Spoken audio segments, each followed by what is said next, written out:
I've been trying to get down there to your campaign because, in short, you're running for a big district here in Baltimore. So I just want to introduce you to Bridges Live. Welcome to Bridges Live. I'm Dr. Paul. I'm talking with Mr. Micheal Higginbottom, professor of law at our local school here. But you introduce yourself, and then we'll go from there, Mr. Micheal. Well, happy to do so. Micheal Higginbottom. I'm a law professor at University of Baltimore. I've taught and lived in the district for 32 years. I teach the good stuff, constitutional law and civil rights. And throughout my professional career, I've been committed to reducing injustice in not only the world, in the country, but also in my community in Baltimore and the 7th Congressional District. So I've done a lot of stuff in the community, done a lot of writing about issues of equity and justice in the society, and I'm happy to talk to you a little bit more about those issues if you'd like to hear about them. Actually, I really do. I really, they're going to say, Dr. Paul, I can't believe you're actually having a campaign show. And I'm like, here's what it isn't for me. It's not a campaign show. It's information, understanding, and so people could understand how to take it action. That's ultimately what I want Bridges Live to always be, is to inform people, to educate people, and then people can have a choice. Because I think without those two things, people don't have choices. So absolutely, talk about what's going on and where you're heading with this. Very good. I agree with you. People need choices and they need options. And that's why I want to make sure that they know who I am, what I've done, what I stand for. Because I think when people hear about that, it resonates with them. And so I need to get my name out there, and I need to get people to start looking at what I've done, because I think I'm a person who can make a difference and increase justice in this society and in this community. So we've got a constitutional crisis. That's one of the reasons why this is so important. Absolutely. Because we have a constitutional crisis going on. There's no question. And I've been on CNN and MSNBC a lot over the last 3 years, standing up against what I think is a real problem. The legislature has not, we have a separation of powers principle in this country, and the legislature has dropped the ball. That's why we have a constitutional crisis, because the executive, President Trump, is doing whatever he wants to do, and the legislature is not reining him in. It's not exercising their constitutional responsibility. Micheal, I don't want to cut you off, but a lot of before it gets ran over, and I don't mean ran over or glossed over, because that's not what you're doing. I want to bring it down to people who don't understand the power principle of the Constitution.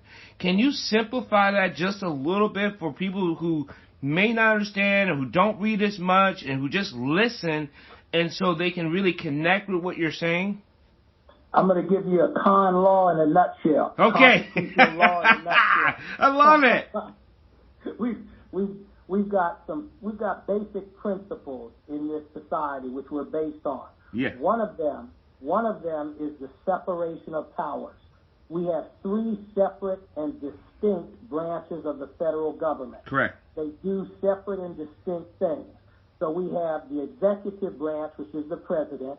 We have the legislative branch, which is Congress. And then we have the judicial branch, which is the Supreme Court.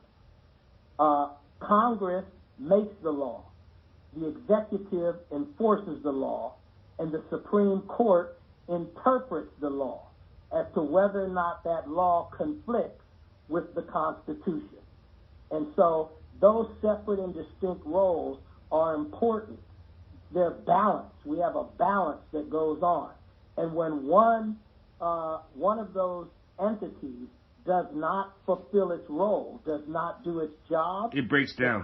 The Constitution breaks down. And that's what's happening today. So hopefully people can understand that simplified version. So, when people talk about in the streets, they say they don't trust the legal system. So what really is getting missed when they say they don't trust the legal system? Is it because they don't understand the Constitution, or they don't understand of how it gets enforced? Which one do you think gets missed? Well, I think it's a combination there. When people say they don't trust the legal system, sometimes they're saying they don't understand it. Yep. Sometimes they're saying they don't like the results that they got. And so there's a lot of mistrust in the legal system.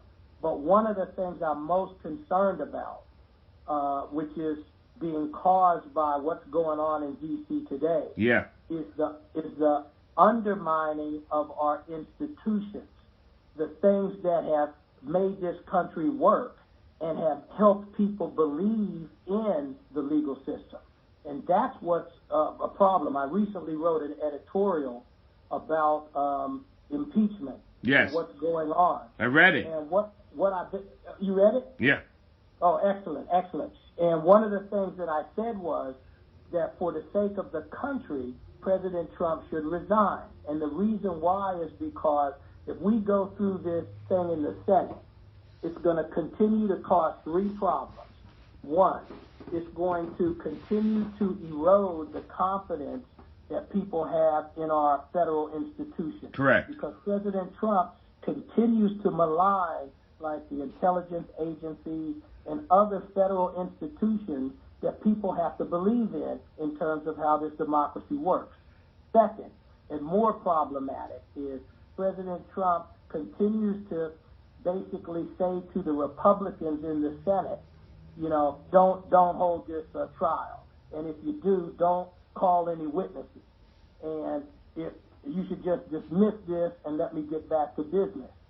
But what that does is it really undermines the separation of powers principle. If the legislature doesn't do its job, then we only have two branches of government, and that doesn't work well. And then three, and most importantly, the president continues to be divisive in terms of lacking respect for people that have different views. He continues to make fun of people on Twitter. He continues to chastise other groups. And all it does is exacerbate the conflict within America. I mean, we're a divided nation, but the president shouldn't be the one that's continuing the divide or exacerbating the divide. And so for three reasons, I said it would be better if the president withdraw. Now, you know, I made references to President Nixon, who withdrew. Mm-hmm. We've had four presidents who have been impeached or have almost been impeached. And I think that, you know, for the good of the country, the president needs to consider what will be best for the country, not best for the Republican Party, not best for President Trump, but what would be best for the country. So that's why I wrote the editorial. You know, I don't want you to speculate because you're in a huge position, and for this to come out like what you say and what you don't say. But do you think he is doing this as a mad genius to split the country for a purposeful reason we may not know? I think the president is basically out for himself. I think his reasons are, you know, he likes money, wants to make money, and I think he's, you know, gotten some assistance from foreign entities and foreign countries, and that's what he's doing, looking out for President Trump. And I think when Americans, you know, see exactly what has transpired, I think many Americans, and I think you're seeing it in the polls, I think many Americans will say this is not what the president should be about. The president should be about being the president for the entire country. Correct. Not being someone who's looking out for his own financial interests. I mean, from day one, the president should have put his finances in a blind trust. Yes. That's what most presidents have done in the past. Correct. The fact that he didn't do that suggests that he's more interested in his own personal finances than he is in the country. Now, let's get back to the 7th District of Baltimore. And I'd like to say thank you for Professor Micheal Higginbottom for joining Bridges Live with Dr. Paul. And remember, you can always catch us on iHeart and iTunes. And you can always contact me to drpaulholisticscience.com. And thank you for all my sponsors and the people who have questions and comments about the show. But let's talk about the 7th District. We had a passing, and the seat is open. So what happened with the 7th District? Because it's been beaten up through the news. It's been beaten up on national press. But there's something that can be done to fix this. Well, thanks for the question, because the 7th Congressional District is a big district. It's a diverse district, and I like that fact. But the 7th Congressional District has also been wrongly maligned. Mm-hmm. And when President Trump talked about the district, I was angry. I mean, I was upset because he doesn't know the strength of this district. He doesn't know the character of the people in the district. He doesn't know our values. Now, let me say this. The 7th has a tremendous potential. There's so much wonderful things about this, including the character of the people. We're hardworking folks. We have values. Yes, we have been hit by difficult economic times, many of us, and the district has suffered from that. But there's tremendous potential, and that's what I would like to help with. I mean, if you look at my professional career, 32 years, I've been about empowerment, empowering those who have not had power in the past, in terms of education opportunities, in terms of financial opportunities, in terms of political opportunities. It's about empowerment. So one of the things that I want to do, if I get in, is to pass legislation helping to empower folks in those areas. So politically, there's a lot of legislation that can be passed. H.R. 1 is something that Congressman Sarbanes has put forward. It's about democratizing America. It's about making America more inclusive. And that means a holiday when we vote. That means, 3-day voting. That means eliminating some of the restrictive measures that stop people from participating in the democratic process. So H.R. 1 is important. Also, restoration of the Voting Rights Act. The Voting Rights Act passed in 1965, one of the most democratizing pieces of legislation we've ever had. It basically allowed the federal government to supervise areas in the country with a history of race discrimination in voting. 6% of African Americans were registered in Mississippi in 1964. 66% were registered in 1968. That's because of the Voting Rights Act. We know, but the Supreme Court.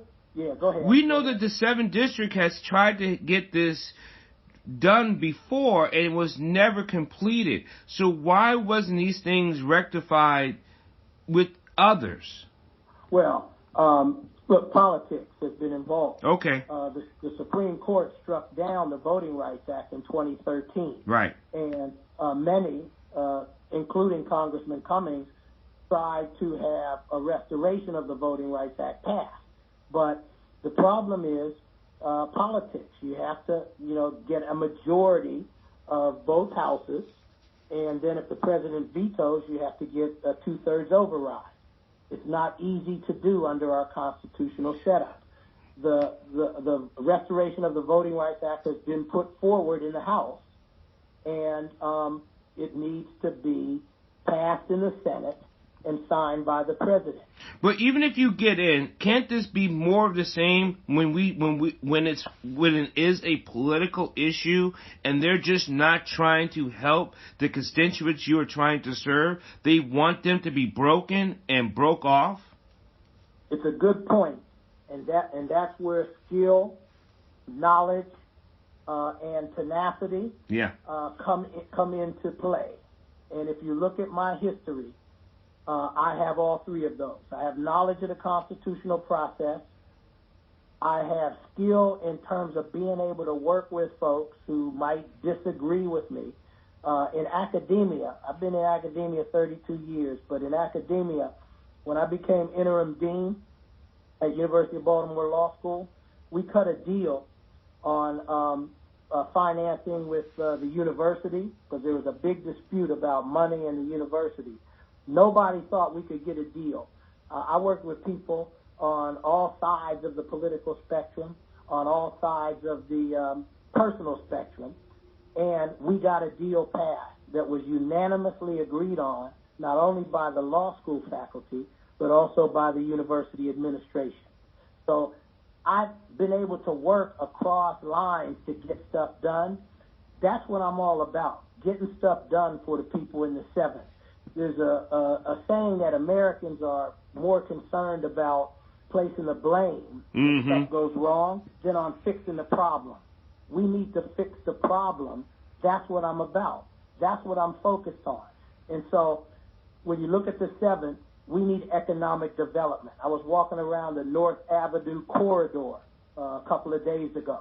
There's a lot of positive things going on in that corridor, but we need a legislative plan. We need to have an American Jobs Act targeting areas of high unemployment, not only for job education and training, but also for job creation. You know, we really need a Marshall Plan, like we rebuilt Europe after World War II. Right. Europe's economy was devastated. We need a Marshall Plan for our urban areas, for our dispossessed areas. And we can do that. We got the money to do that. What is the breakdown of the 7th district? Is it majority of black? What is the percentage? Because it's from what I can see, and I don't have the exact numbers, that's why I'm asking. It seems to be a majority of blacks and inner city blacks, and they are in despair. Well, you're right about some despair in the district, no question about that. But to be accurate, the district in terms of race is 60% African American, about 38% white, and about 2% Hispanic. So it's a majority African American district, but many of those African Americans live in Baltimore County and Howard County. Okay. So when you talk about despair, though, yes, there is despair in all of those areas. But particularly, there are large numbers of individuals in Baltimore City, in part of the 7th Congressional District, that need help, and we need to help them. Not a year from now, not 6 months from now, but immediately. We need to provide economic opportunity. I have this crazy belief, right, that people are pretty much the same in terms of their wants and desires. I agree. Irrespective of race. I don't think it's crazy. They're pretty much the same. And I saw a book that came out recently called Tightrope. And the book talks about how white areas that have lost the automobile industry in our country are 80% more likely to have opioid issues. Correct. Now, when you think about that, that makes it very clear. It doesn't matter about race. Nope. What matters is economic opportunity. And whether you're white or black or Hispanic, if you don't have economic opportunity, there's going to be hardships and despair. And so we need to make sure that everyone has this opportunity. What I've studied over my 32-year career is, and I wrote a book called Ghosts of Jim Crow. It talks about the racial disparities that continue, even after Jim Crow, that continue. One of the things that continues, and people are going to have to look this up because they're going to say, hey, Professor, I don't know where you're getting your data. There's an 18-to-1 disparity between white wealth accumulation, white family wealth accumulation, and black family wealth accumulation today. 18-to-1 disparity. That disparity has stayed the same, whether Clinton, whether Obama, whether Bush, or whether Trump has been in office. 18-to-1 disparity. So people can talk about, hey, unemployment has gone down. 18-to-1 disparity still exists. That's bigger than what existed between white families and black families in South Africa under apartheid. Yep. Now, so everybody needs to recognize we have to do something about the disparities. And an American Jobs Act, a Marshall Plan targeting our areas of high unemployment. And I'm not talking about only black areas. I'm talking about white areas too. Right, all areas. All areas. But many of these areas, a disproportionate percentage of these areas are black and brown areas. We need to target these areas. It'll help to reduce the disparity, the 18-to-1 disparity that I just mentioned, which is absolutely outrageous. Before I let you go, how can people help the campaign? And even if, and I'm going to say after you win, how can people get a hold of you? But let's just say, on the other hand, what is next for Micheal Higginbottom if this doesn't go to where it's going to go? Well, that's a long question, so let me make sure I answer it completely. I will continue. What will happen to Micheal Higginbottom if he loses? I will go back to the second best job in the country, which is being a law professor at University of Baltimore Law School, and I'll continue to teach and speak out and litigate about these issues of inequity in our society. Great. So, I don't worry about Micheal Higginbottom. No, because, I kind of ask because we don't want to lose your voice. Your voice is very important to us as human beings, as people in the 7th District, as people in the country. No matter where they are, they need to hear the information because, again, this is about information, understanding, and putting your life into an action. And you have done all three. Now it's time for you to take over the 7th District so we can enact the action in the plan that you have.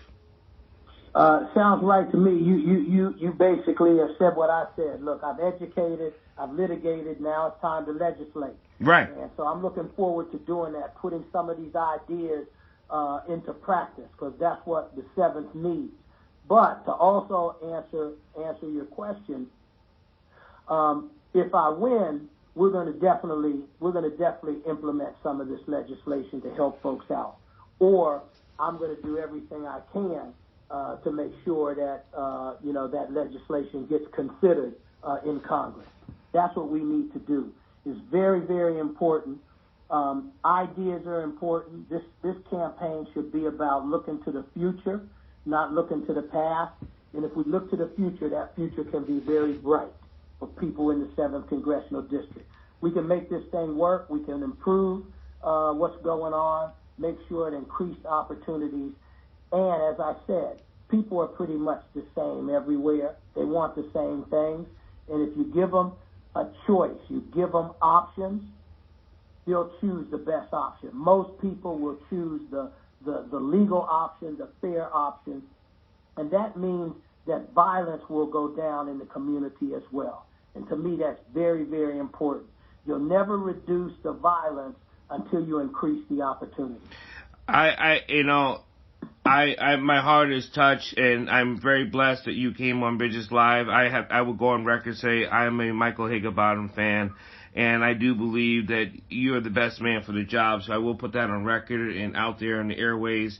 And then secondly, I want people to not just support the act of Micheal Higginbottom running for the 7th District. Congressional 7th District, but to support your voice in making things happen, because things need to happen in this place, that place, and the other place, and we need to do better. So thank you. Tell the folks to go on HigginbottomForCongress.com. That's our website, HigginbottomForCongress.com. They can donate, they can volunteer, and they can support. So we appreciate that, and tell them to vote February 4th, Higginbottom for Congress. Thank you so much, Micheal. You have a blessed day, and rest your voice. I will. Thank you so much. God bless. All right.